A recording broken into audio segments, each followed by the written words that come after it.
All right, welcome in everybody. Today we're tackling something that is literally one of the most frustrating fitness topics on the planet, fixing love handles. We're going to completely demystify this whole process by decoding the absolute math behind stubborn midsection fat. It's time to break down a concrete, sustainable system. So let's get focused because we have a ton of really actionable data to cover in this explainer. Okay, let's dive into this because we all know about those stubborn pockets of fat right on the side of the stomach. You know the ones, right? They bulge over your waistband just enough to completely wreck your confidence when you throw on a t-shirt. And it's incredibly frustrating. Seriously, when people hit a wall trying to get rid of them, they almost always throw their hands up and ask, are love handles just a permanent genetic curse? They just assume they're wired to carry this weight forever. But as you're going to see in just a second, that assumption is entirely backward. You see, most people react to that frustration with outright punishment. They try to starve themselves, they do endless side crunches, or they fall for these crazy 7-day cleanses and zero-carb crash diets. It's just a cycle of pain, exhaustion, and, well, failure. But the biological reality, it actually tells a totally different, much more empowering story. Love handles are absolutely not a genetic life sentence. They're literally just stored excess energy. That's it. You aren't dealing with a curse, you just have an energy storage problem. And that simply requires a calculated biological eviction plan. So let's lock in exactly what we're actually dealing with here. By definition, love handles are just fat. They're just excess energy that your body safely stashed away around your midsection because, well, it held on to what it didn't burn over weeks, months, or maybe even years of overeating. That is just fat. And since the biological rules for burning it are completely universal, we don't need magic to fix it. We just need to lock in two basic numbers to get started: your current daily maintenance calories and your total body weight in kilograms. Let's move to and see how this builds. To fix this whole thing, we need a system. This right here is our 6-step biological eviction plan. It's a logical, sequential framework based entirely on stacking adaptable habits. We're going to start with the energy deficit, then move right into protein armor. Upgrade your baseline steps, introduce lifting, layer in some cardio work, and finally we'll talk about the plateau adjustment. Step 1 is establishing your energy deficit. The entire foundation of this plan starts right here. Like I mentioned a moment ago, you need to find your current daily maintenance calories, basically the exact amount of energy your body needs just to stay the exact same weight you are today. Once you have that baseline, we apply a very specific, totally non-negotiable math equation. And that magic number is 500. You absolutely must take your maintenance calories and subtract exactly 500 from that number. This is not some random guess, it's highly calculated. By creating exactly a 500-calorie deficit a day, you build this incredibly predictable trajectory of dropping about 1 pound of fat per week. So, do the math, that's a really steady, reliable 4 pounds a month. And this brilliantly illustrates exactly why we stop at a 500-calorie deficit. Look, when you try to rush the process, like slashing your intake way down to some 1,200-calorie crash diet, you are basically triggering a massive physiological crash. Your energy just drops off a cliff, your cravings completely explode, and eventually, let's be honest, you quit. Contrast that with the 500-calorie deficit. It keeps your progress nice and stable, your hunger stays manageable, and it keeps your results tracking on a sustainable downward trajectory. Step 2 is adding armor to your muscle. Once your calories are dialed in, we have to talk about protection. See, when your body is in an energy deficit, it goes looking for fuel. You have to make absolutely sure it takes that fuel from your fat stores and not from your hard-earned muscle tissue. So we actively protect it by hitting a very specific daily target.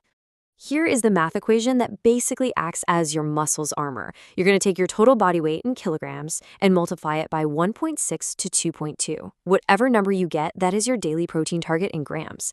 This formula is literally the secret to making sure you lose fat, not muscle. By keeping your protein intake high, you essentially force your body to leave your muscle alone, and instead it has to burn that stored midsection energy to make up for the 500-calorie deficit we just created. Now, to actually hit those targets, you'll want to build your meals around powerful whole food sources. We're talking lean beef, chicken, turkey, salmon, and Greek yogurt. Those are just incredible protein choices. Then you pair those proteins with complex carbs like oats and potatoes, plus some healthy fats, avocados and olive oil. By combining your precise calorie deficit with these high-protein foods, you're actively fueling your body's survival and recovery mechanisms while stripping away the fat at the same time. All right, step 3, upgrading baseline movement. This is arguably the single most underrated fat loss tool we have. And listen, we aren't even talking about exhausting gym sessions yet. We're just talking about basic fundamental human movement. The absolute beauty of this step is that it massively increases your calorie burn, but it doesn't demand heavy recovery from your central nervous system. Your target here is to scale your daily baseline movement up to somewhere between 8,000 and 10,000 walking steps every single day. And here is the truly amazing part about this. Pretty much any modern smartphone in your pocket is already automatically tracking this data for you. Just by hitting that 8 to 10,000 step goal, you seamlessly burn hundreds of extra calories a week. You're widening your energy deficit without feeling fatigued or physically drained. It's a total game changer. Moving right along to steps 4 and 5, the architecture of movement. If your diet and your steps are the foundation, your structured movement is the architectural framework we use to actually sculpt your body. If you want that crisp, high-quality, photo-ready physique, or if you've ever looked at an animated 3D model showing how muscle physically shapes the body beneath the skin, this is how we get there. We ensure that as the weight comes off, you preserve the muscle you want while systematically stripping away the fat you don't. So, there are two main pillars to this architecture. First up is lifting. You want to be lifting weights 3 to 5 days a week, focusing on heavy, foundational compound movements. Think squats, heavy barbell presses, bent over rows, and deadlifts. These specific lifts ensure every major muscle group gets a strong growth stimulus. Because listen, if you just drop weight without lifting, you fall straight into the skinny fat trap. Muscle density is what actually provides the shape. The second pillar is cardio.